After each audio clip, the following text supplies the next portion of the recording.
If you grew up in Britain in the 1960s, you don't just remember the decade, you remember the feeling of it. A world that still carried the manners and routines of the post-war years. But with a new volume rising in the background, new music, new clothes, new attitudes, and a sense that the country was quietly changing its face. And what makes the 1960s so unforgettable isn't only swinging London and famous bands, it's the everyday details that people carry for life. The small, ordinary things that felt normal then, but feel almost impossible now. So in this video, we're going through 10 things that defined growing up in 1960s Britain. 10 memories people still describe with a strange mix of warmth and shock. And as we go, keep one idea in mind. The 1960s weren't one experience. Childhood in Britain depended on where you lived, what your family could afford, what kind of school you went to, and what kind of street you grew up on. But across class, across regions, and across the whole country, certain things were so common that they became national memory. Let's step into it. 1. The street was your playground, and adults didn't hover. One of the strongest memories of 1960s childhood is freedom. Not the freedom of money or choice, the freedom of space. Kids were outside, constantly. They played football in the road. They rode bikes with no helmets. They invented games with whatever was around. They walked to friends' houses without texting, without tracking, without asking permission every 10 minutes. And the adult supervision most kids have today? It wasn't the same. Parents weren't ignoring children. Life just worked differently. Communities were more local. Neighbours knew each other. Streets felt like shared territory. And entertainment didn't live inside a screen. So childhood spilled outdoors by default. That freedom created adventure, confidence, and social skills. It also created danger. But the feeling people remember most is this: you belonged to the street. 2. School was strict, and discipline was part of the culture. If you went to school in the 1960s, you remember structure. Uniforms, assemblies, rules that didn't feel negotiable. Teachers were Sir and Miss. You stood when adults entered. You wrote in ink. You were expected to behave, not express yourself. And discipline could be harsh. Detentions, lines, public telling off. And in many schools, corporal punishment was still legal and used. Even if you never experienced it, you often knew it existed. You heard about it, you feared it, and that fear shaped behaviour. Not everyone looks back on this the same way. Some remember fair teachers and strong routines. Others remember humiliation and stress. But almost everyone agrees on one point. School in the 1960s felt serious. 3. School dinners and school milk were a daily ritual. If you want a pure sensory memory of the decade, it's this. The dinner hall, the noise, the cues, the smell, the clatter of trays, the dinner ladies. And the food that still divides people today. Meat and 2 veg, mashed potatoes, gravy, cabbage, fish day, and puddings with custard that felt like the best part of the day. School dinners weren't choose what you want. They were structured meals. And then there was school milk, small bottles, often left out, sometimes warm, sometimes not pleasant, but part of the routine. To modern viewers, it can feel bizarre that millions of children drank milk at school every day. But it shows what the era believed. Child nutrition was a national issue. 4. Tea wasn't just a drink, it was the rhythm of home. In the 1960s, tea wasn't simply caffeine, it was structure. A cup of tea marked time, it marked comfort, it marked you've arrived, it marked sit down. For adults, it was how you reset the day.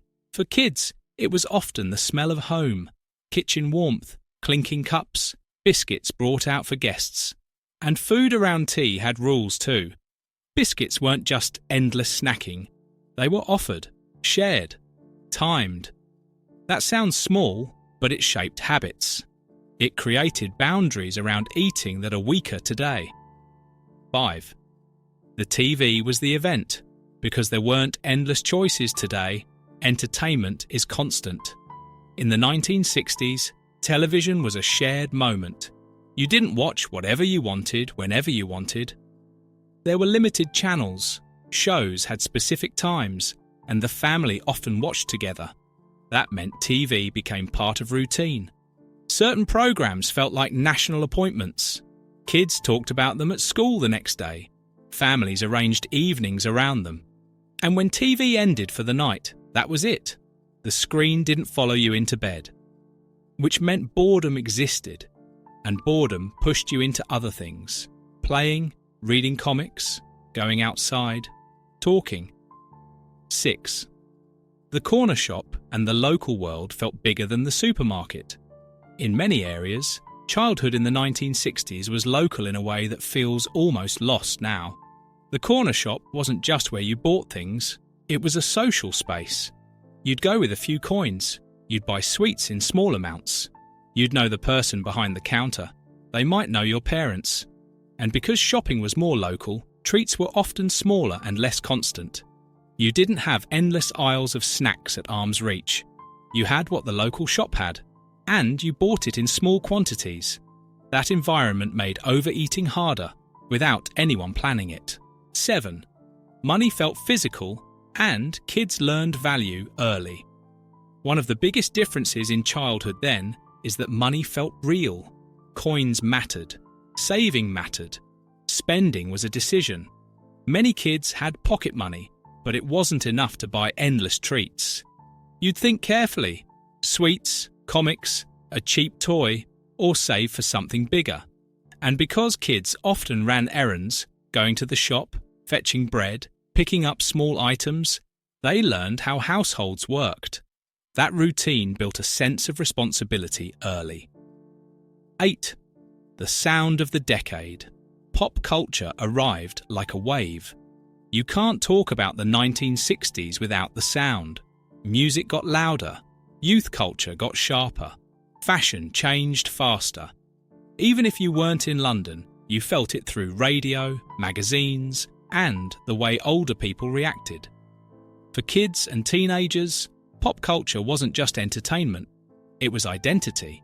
It created a new kind of generation gap, where young people had their own language, music, style, slang, and adults sometimes looked at it like it was foreign. That tension is part of what makes the decade feel alive. 9. Homes were colder, simpler, and more one warm room. Many British homes in the 1960s didn't have the level of central heating people consider normal today. Warmth was managed. Fireplaces, coal, gas heaters, hot water bottles, thick blankets.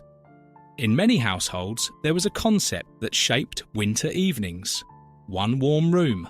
The family would gather where the heat was. Other rooms could be cold. Bedrooms could feel icy. And kids remember it. The shock of cold sheets. The ritual of warming the bed. The way winter felt inside the house, not just outside. This changed family life too, because if you all gather in one warm room, you talk more, you share space more, and you live more together, whether you want to or not. 10. Growing up fast was normal, and childhood didn't last the same way. Here's a truth people don't always say out loud. In the 1960s, many children grew up fast, not because the decade was cruel, because the expectations were different. Kids helped more at home. Kids did errands. Teenagers often expected to work sooner. The school-leaving age and the work culture meant adulthood arrived earlier for many, and there was less emotional language around childhood, less therapy talk, less focus on feelings. You were expected to get on with it. That created resilience. It also created silence. And when adults look back now, they often feel both things at once: pride that they handled it, and sadness that they had to. So what's the real reason the 1960s stick in people's minds? Because it was a bridge between post-war Britain, order, routine, respect, limits, and modern Britain. Choice, speed, convenience, individuality. Growing up in the 1960s meant you still lived in a world where community and routine shaped you every day. But you could also feel the future arriving through music, television, fashion, and changing attitudes. That mix created something unforgettable. Not a perfect childhood, not a fair childhood for everyone, not a decade without problems, but a decade full of details that got burned into memory. The kind of details you don't forget because they were historic. You forget them because they were normal.